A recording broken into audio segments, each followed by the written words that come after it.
भक्ति, भजन और प्रवचन के अद्भुत संगम में डूबने के लिए सब्सक्राइब करें आस्था टीवी के यूट्यूब चैनल को और ताजा अपडेट के लिए बेल आइकॉन पर क्लिक करना न भूलें। इसलिए शास्त्रों में लिखा है कि वर्तमान में बरतो भाई, भूत भविष्य को देव भगाई।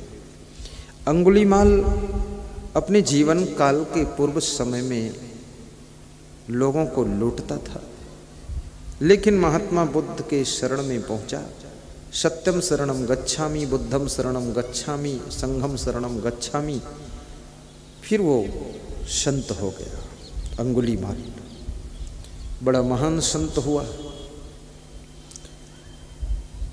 वाल्मीकि बचपन में रत्नाकर नाम के डाकू हो गए थे, लूटते थे सबको और सिर काट देते थे। फिर वो सप्त ऋषियों की संगत को पाकर साधु बन गए और इतने बड़े संत हुए कि उनको ब्रह्म ऋषि के नाम से जाना गया। और भगवान श्री राम ने उनके आश्रम पर जाकर उनको दंडवत प्रणाम किया। और वाल्मीकि इतने विद्वान हुए कि संस्कृत में रामायण लिखी। तुलसीदास ने तो हिंदी में लिखी, उन्होंने पूरी संस्कृत में लिखी। इतना विद्वान व्यक्ति, इतना बुद्धिमान व्यक्ति डाकू बन गया और सत्संग मिल गया तो फिर साधु बन गया। सोचिए, गंदा नाला का पानी कितना गंदा है, लेकिन गंगा जी में मिल गया तो गंगा जल बन गया। और गंगा जैसा फिर अलग हो जाए तो फिर गंदा नाला हो जाएगा। इसलिए याद रखना, सत्संग में जुड़ना तो जिंदगी भर जुड़े रहना, नहीं तो फिर गंदा नाला बन जाओगे। गंगा जल बनना है तो गंगा जी में ही जुड़े रहो। सूरदास ने एक पंक्ति लिखी है, बड़ी अच्छी पंक्ति है कि एक नदिया एक नारी कहावे, मैलो नीरे भरो। नदी में भी जल है और गंदे नाले में भी जल है। जल तो दोनों है, लेकिन जल जल में अंतर है। गंदे नाले का जल गंदा है और गंगा जी नदी का जल पावन है, माना जाता है।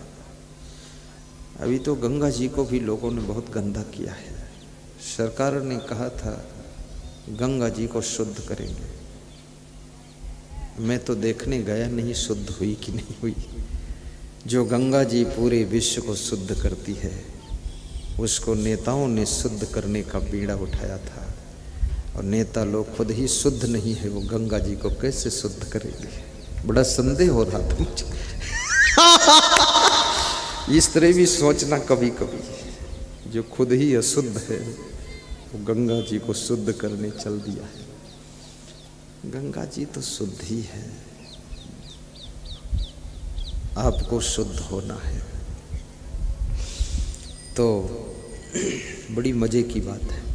सूरदास कहते हैं कि गंदे नाले का पानी गंगा जी से प्रार्थना कर रहा है।